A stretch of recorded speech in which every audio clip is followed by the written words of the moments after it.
Recently आपने experience किया होगा कि काफी मल्टी कैप जो फंड थे उन्होंने उनका फंड जो है फंड्स की वो रीकैटेगराइज करके फ्लेक्सी कैप में शिफ्ट किया। तो ऐसा इन स्कीम्स के बारे में क्यों किया गया वो आज हम लोग इस वीडियो में देखेंगे।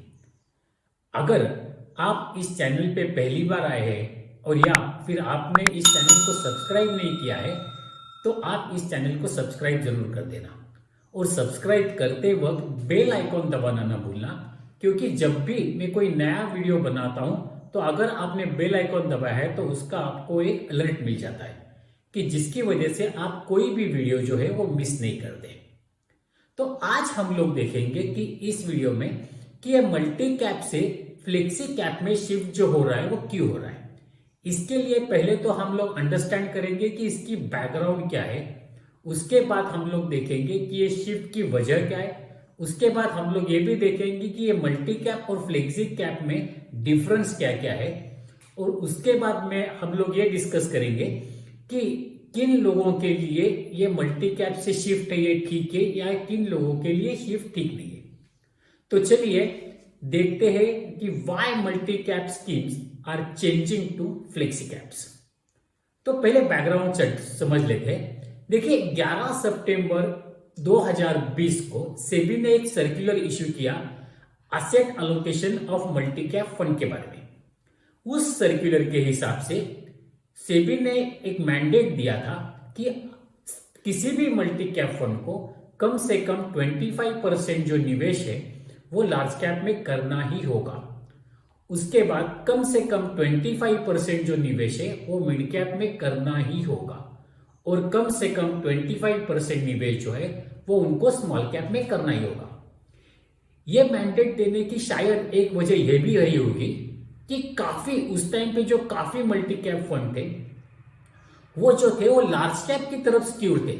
मतलब कुछ फंड तो ऐसे थे कि जिनमें 60% या 50% के करीब करीब जो लार्ज कैप में उनका निवेश था, और स्मॉल कैप और मिड कैप में निवेश जो था वो उनका करीब ना के बराबर ही था।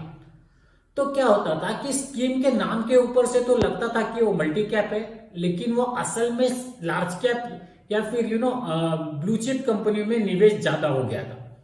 तो सेबी ने ये मैंडेट कर दी कि आपको हर कैपिटलाइजेशन के हिसाब से जो कंपनीज है उनमें एक मिनिमम निवेश तो करना ही होगा। लेकिन ये करते वक्त सेबी ने तुरंत रातों रात करने को नहीं कहा था। सेबी ने उनको 30 दिसंबर 2020 तक ये जो असेट अलोकेशन है 25-25-25% करना, इसके लिए टाइम दिया था। साथ ही में बाद में सेबी ने एक फ्लेक्सी कैप करके एक नई कैटेगरी भी इंट्रोड्यूस कर दी थी। तो सेबी ने कहा था कि अगर कोई इस कैटेगरी में मर्ज करना चाहता है या शिफ्ट करना चाहे तो वो भी कर सकता है। उसके बाद देखेंगे, ये देखिए कि why scheme changing the category. देखिए क्या हो रहा था कि मैंने जैसे मैंने पहले कहा कि काफी जो मल्टी कैप फंड थे उनमें लार्ज कैप जो थे वो 50 या 60% के करीब थे।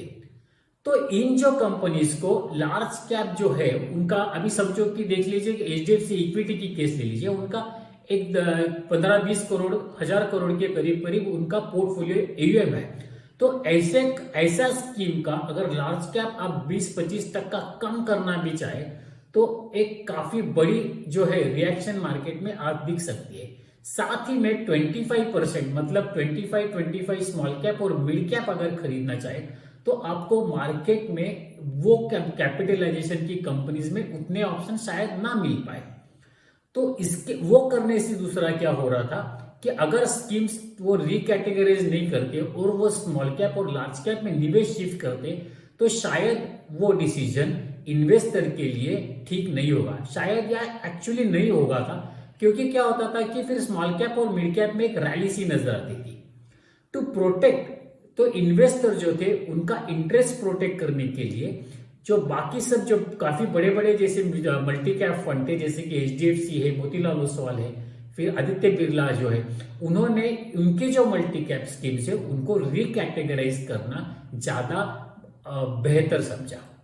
तो देखिए अभी हम लोग देखते हैं कि ये मल्टी कैप और फ्लेक्सी कैप में डिफरेंस क्या है। तो पहला डिफरेंस तो ऐसा है कि मल्टी कैप में आपको कम से कम 75% इक्विटी और इक्विटी रिलेटेड इंस्ट्रूमेंट में निवेश करना कंपलसरी था। फ्लेक्सी कैप में ये जो 75% है उसको 65% तक आ जाता है। तो फ्लेक्सी कैप में आपको कम से कम 65% तो इक्विटी और इक्विटी रिलेटेड इंस्ट्रूमेंट में निवेश करना है।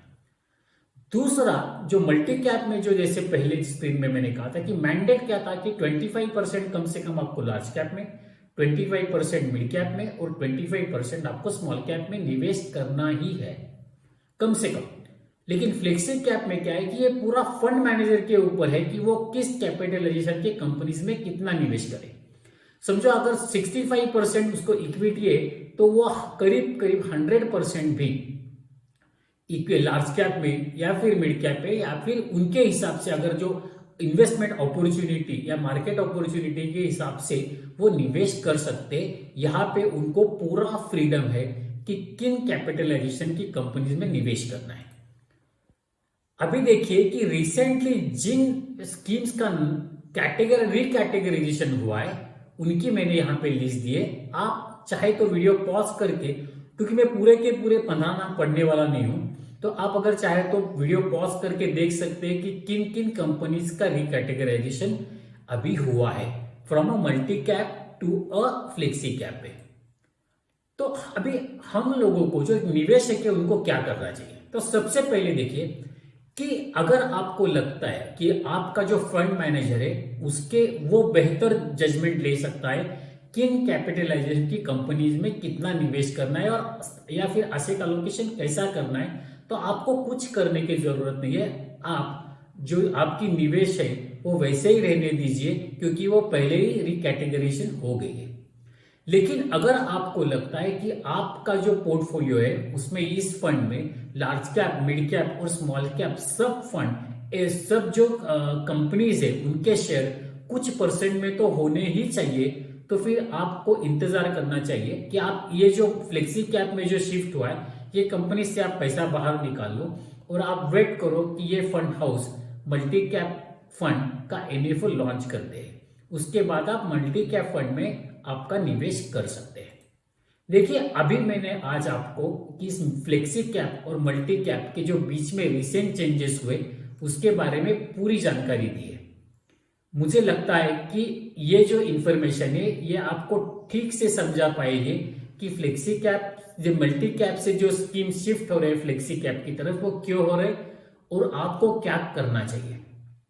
अगर आप इस चैनल पे पहली बार आए हैं और अगर आपने अब तक सब्सक्राइब नहीं किया है तो चैनल को सब्सक्राइब जरूर कर देना और सब्सक्राइब करते वक्त बेल आइकॉन दबाना न भूलना, क्योंकि जब आप बेल आइकॉन दबाते हो तब मैं कोई नया वीडियो अगर अपलोड करता हूं तो आपको उसका एक अलर्ट मिल जाता है और आप वो वीडियो मिस नहीं कर पाते। Thank you very much.